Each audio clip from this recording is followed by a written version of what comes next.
Welcome students to the third lecture of Geography chapter 1, Resource and Development. Today we will discuss about land resource. Land resource is one of an important resource और यही कारण है कि इस chapter में resource and development वाले chapter में land resource का एक अलग से पूरा टॉपिक जो है उसको दिया गया है ताकि हम लोग लैंड रिसोर्स को अच्छी तरीके से समझ सके और उसको अच्छी मायने से या सही मायने से उसका इस्तेमाल कर सके। तो लैंड रिसोर्स जो है वो हमारे लिए बहुत ही इम्पोर्टेंट है क्योंकि ज़मीन, ये मिट्टी जो है वो हमारे लिए बहुत महत्वपूर्ण है। हम इस मिट्टी पर ही रहते भी हैं, अपने इकोनॉमिकल एक्टिविटीज़ का परफॉर्मेंस करते हैं और जितने भी काम हैं वो सारे इसी लैंड पर हम लोग करते हैं। Land is an utmost resource. It is very limited, so we should use it very carefully. जमीन जो है, जैसा कि हम लोग जानते हैं कि पृथ्वी का मात्र एक हिस्सा पर ही जमीन है, बाकी जो है वो पानी से भरा हुआ है और उस हिस्से को हम लोग सही मायने से इस्तेमाल करना चाहिए ताकि उसको ज़्यादा से ज़्यादा हम लोग बचा के रख सकें। अगर हम लोग भारत की बात करें तो भारत में 43% एरिया जो है वो प्लेन एरिया है, 30% माउंटेनियस एरिया है और 27 जो है वो प्लेटू एरिया है। अगर हम लोग उसका एरिया, भारत का टोटल एरिया जो है वो 3.28 मिलियन स्क्वायर किलोमीटर है। ये सिर्फ पूरे भारत का 97% ही है। क्योंकि अब ये प्रश्न उठता है कि ये 97% ही क्यों? भारत के दो हिस्से जैसे जम्मू एंड कश्मीर और अरुणाचल प्रदेश, दो ऐसे हिस्से हैं जिनका सर्वे अभी तक नहीं हो पाया है क्योंकि ये कुछ कंट्रोवर्शियल एरिया के रूप में जाने जाते हैं। यही कारण है कि हमारे देश का मात्र 97% एरिया को ही सर्वे किया गया। उसके अनुसार हमारे देश का 3.28 मिलियन स्क्वायर किलोमीटर जो है वो उसका पूरा एरिया बनता है। तो अब हम लोग आते हैं नेट सोन एरिया में। नेट सोन एरिया वो होता है जो पूरे क्षेत्र में, जितने क्षेत्र में खेती की जाती है, अलग अलग क्षेत्रों में अलग अलग ज़मीन पर अलग अलग किस्म से खेती की जाती है, तो वो पूरा क्षेत्र जिसमें खेती की जाती है उसको नेट सोन एरिया बोलते हैं। It is the total area sown with crops in a country. अगर हम लोग अपने देश की बात करें तो जैसे हमने पता चला कि भारत का पूरा एरिया 3.28 मिलियन स्क्वायर किलोमीटर है। अगर हम लोग उसको देखें तो उसमें से 40% एरिया जो है वो डिग्रेड हो चुका है, मतलब वो खराब हो चुका है।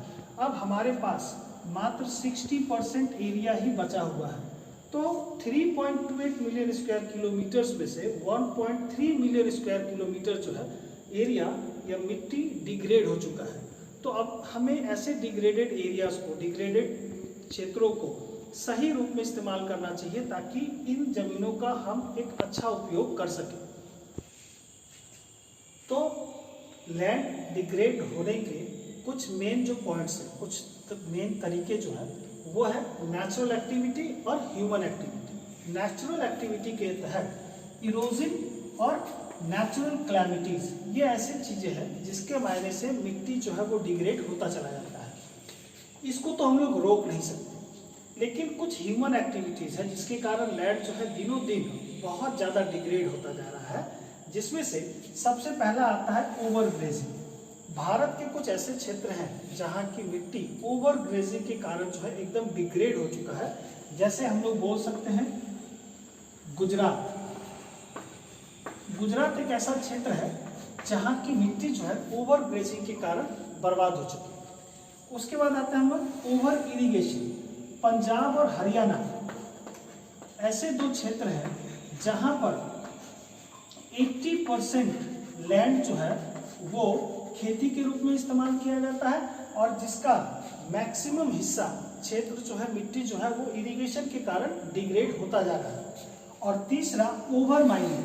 ये ऐसे क्षेत्र हैं जैसे कि झारखंड, छत्तीसगढ़, ऐसे क्षेत्र जहाँ पे मिनरल्स पाए जाते हैं, वहाँ पर माइनिंग करके उसको छोड़ दिया जाता है, जो धीरे धीरे आसपास के क्षेत्रों को भी वो और सॉइल को भी वो खराब कर देता है।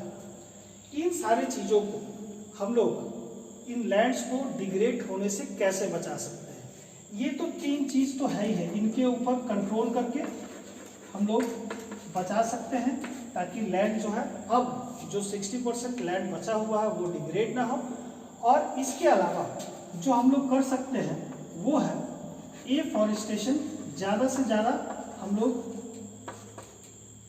पेड़ लगाएं। और दूसरा प्रॉपर मैनेजमेंट करें,